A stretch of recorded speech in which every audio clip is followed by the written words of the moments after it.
ጠላትን እንድትቋቋም የሚያግዝህ ታዲያ የዕለት አምልኮት ሲኖርህ ነው።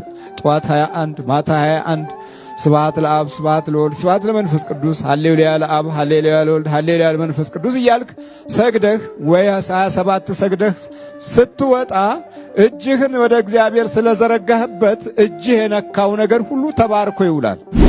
የእድል መተት ብዙ ጊዜ በስልብና ከሆነ የተወሰደው በስልብና ማለት ሆን ብለው ሰዎች ከአንተ ከሆነ የወሰዱት አንተ ወደ እግዚአብሔር በምትቀርብበት ሰዓት እነዛ ሰዎች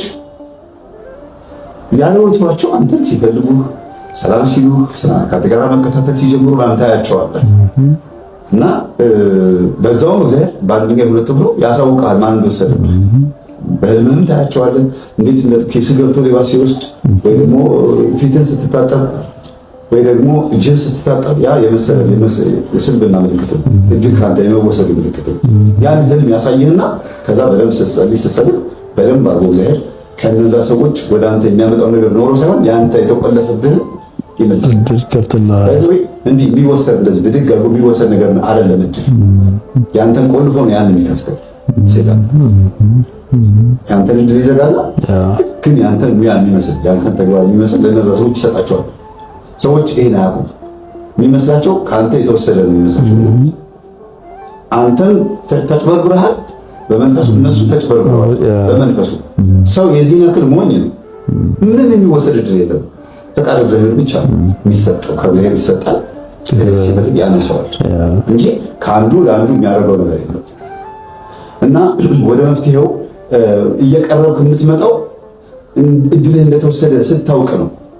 ካላወቅ መፍትሄ አታገኝም። አልተወሰደብኝም ካልክ መፍትሄ የለውም። እንደዛው እንዳለህ ነው የምትቀጥለው ማለት ነው። ስለዚህ ለመፍትሄ የሚቀድመው ምንድነው ሲባል እውቀት ነው። መጀመሪያ እምነት አለህ፣ ከዛ እውቀት።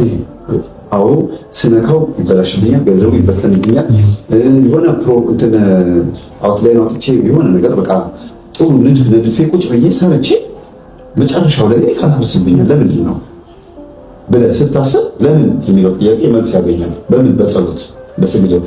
ማንህ እድሌን የወሰድከው? እድሌን መልስ አለ። እድሌን የወሰድክ መንፈስ ታሰር ነው ማለት ያለበት። ማን እንዲመልስልህ የምትፈልገው? ሴጣን እንዴት ይመልሳል? አይመልስም ሴጣን። እንትን አለ እድሌን መልስ፣ እድሉን መልስ ተብሎ መንፈስ አይጠየቅም። ምናልባትም ከተጠየቀ ደግሞ አእምሮን መልስ ነው። አእምሮን የከፈትከው መንፈስ ተነሳ፣ ተሰባሰቡ፣ አንድ ቦታ ላይ ተሰብሰቡና ወደ ሲኦል ትሸኛላችሁ ነው እንጂ የሚባለው እድል ሰይጣን አይመልስም። እግዚአብሔር ነው አእምሮን የሚመልስልህ፣ እግዚአብሔር ነው እድልን የሚመልስልህ፣ ፈቃዱን የሚሰጥህ እግዚአብሔር ነው ማለት ነው። ስለዚህ አንድና አንድ ንግግርህ ከእግዚአብሔር ይሆናል። ሁለተኛ ነገር ደግሞ አንተ ጠላትህን አውቀኸው በየቀኑ እየመጡ አንተን ይፈታተኑ የነበሩት ሰዎች በዙሪያ ያሉት ሰዎች ታጠናለህ። የተወሰደብህን እድልህን ቼክ ታደርጋለህ።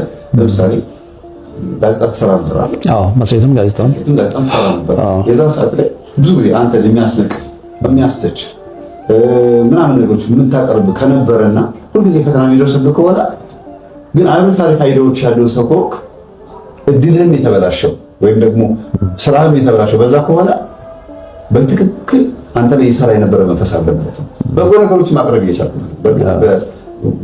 በወቅቱ ያለው አትንኩኝ ባይ ከሆነ አንተ በተሰራበት ሰዓት ላይ አትንኩኝ ለምን ስለኔ ትናገራላችሁ የሚል ከሆነ አዎ ያስኬዳል። ግን አንተ ስራህን የምትሰራው ጊዜ እንቅፋት የሚያመጣ ከሆነ ራስን ቼክ ማድረግ አለብህ። ሁሌ እንቅፋት መምጣት እኔ ለምሳሌ ሳስተምር ሁሌ እንቅፋት የለም። አንዳንድ መምህራን ይነቅፋሉ ወይም አንዳንድ ሰዎች ይቃወማሉ። አብዛኛው ሰው ግን ይደግፈኛል ማለት ነው። እና ውጤቱን የማታየው ከሆነ ሁልጊዜ ወደ ታች የምትሄድ ከሆነ እድል ተወስዷል ማለት ነው። እና እድልህን ለማስመለስ ጥረት የምታደርገው ከእግዚአብሔር ነው። ትልቁ መፍትሄ ነው። እግዚአብሔር ሆይ እባክህን ፈቃድህን ስጠኝና የሰጠኸኝን ጸጋ በስርዓቱ እንጠቀምበት፣ ተይዞብኝ የነበረውን እድሌ ክፈት ነው የሚባለው። በፈቃዳችን እድላችን ስለምንዘጋ ማለት ነው። ብዙ ሰዎች በመጽሐፍ ቅዱስ ውስጥ ልክ እንደዚህ እድላቸውን የያዕቆብ ወንድሞች ለምሳሌ ነፃ ናቸው። የዮሴፍ ልጆች በጣም ጥሩ እድል ነበራቸው፣ ግን በራሳቸው የተነሳ ወንድማቸው ዮሴፍ ላይ ስለተነሱበት ዮሴፍ እድሉ በጣም ሰፊ እንደሆነ ታወቀ። እነሱ ደግሞ እድላቸው ተዘጋ። ከዛ እነሱ በረሃቡ በድርቁ ዘመን ወደ ማን ሄደው የሚንከራተቱ ሆነ? ወደ ዮሴፍ መልሶ የሚንከራተቱ ሆኑና ከዛ በኋላ ግን ዮሴፍ ጋር ሲደርሱ ግን በፍቅር ተቀበላቸው፣ እጅላቸው ተከፈተላቸው። ከዛ በኋላ መልሰው እንደገና ወንድማቸው ጋር በሰላም ኖሩ ይላል። ያ ምንድነው? ስላመኑ ነው።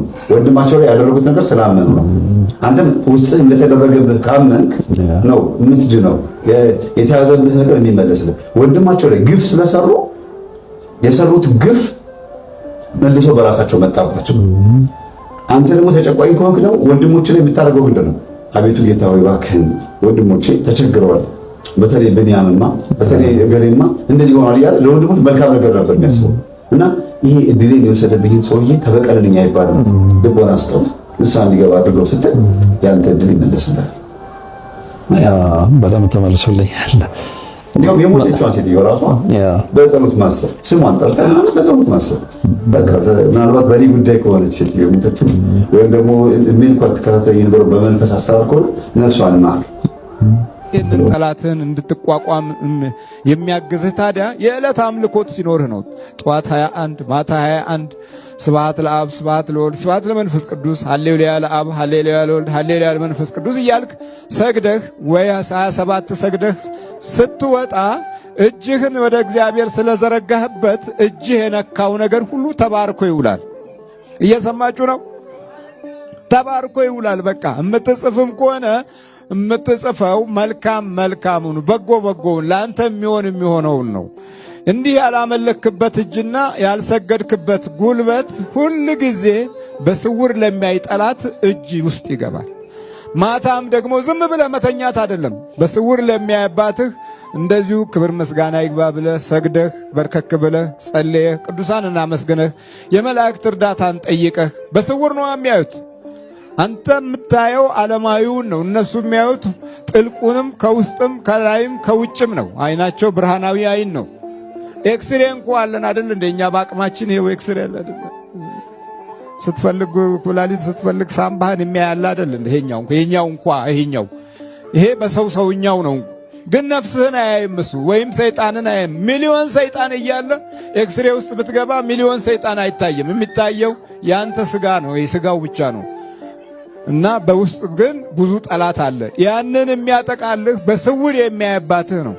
በስውር የሚያይባትህ በግልጽ ጠላትህን ይዋጋልሃል ማለት ነው። እዚህ የምታየው ሁሉ በስውር የገባ ነው እንጂ ሲገባ እኔ ገብቻለሁ ያለ ሰይጣን የለም፣ እኔ ያስኩት ያለ የለም። ግን ጸሎት ቤት ካለህ መንበርከኪያና መስገጃ ካለህ ሲገባም ታውቀዋለህ።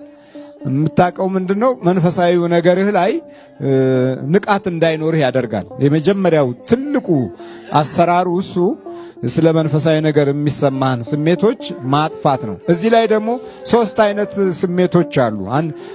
ወደዚህ ቀደም ብለህ ዝም ብለህ ቤተክርስቲያን ትመላለስ እንደሆነ ተመላልሶ ይለምዳል እሱ። ይሄ እንዲህ አይነት ለማዳ ሰይጣኖች አሉ።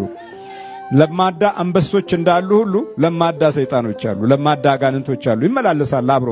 ግን አንዳንድ መሰረታዊ ነገር ላይ ህይወትህ በጠላት እጅ መያዙ ይታወቃል። አንደኛ ልጸልይ ስትል ይጠፋል። ሁለተኛ እሰግዳለሁ ስትል አቅም ያንሳል። በጎ ነገር አደርጋለሁ ስትል ደግሞ ያምሃል፣ ውስጥህን በሐሳብ ያምሃል።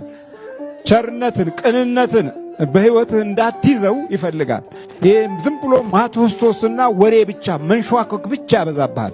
ይሄ በቃ ወደ ቤተ ክርስቲያን የገባ ሾካካ ነው ማለት ነው። ሾካካ ሰይጣን አለ። ሹክክ ይልና አብሮ በቃ እዚሁ ይለማመዳል።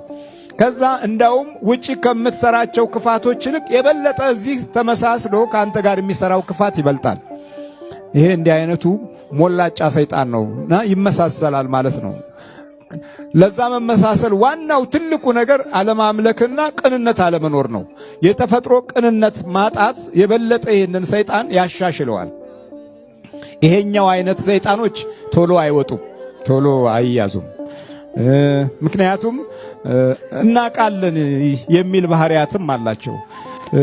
እውቀት አለን፣ በደንብ ወንጌል ተምረናል ወይም ደግሞ ማስተማር እንችላለን የሚልም ባህሪ አለው። እንዲህ አይነቱ መንፈስ ቶሎ መቆጣጠር አደገኛ ነው፣ በጣም ያስቸግራል።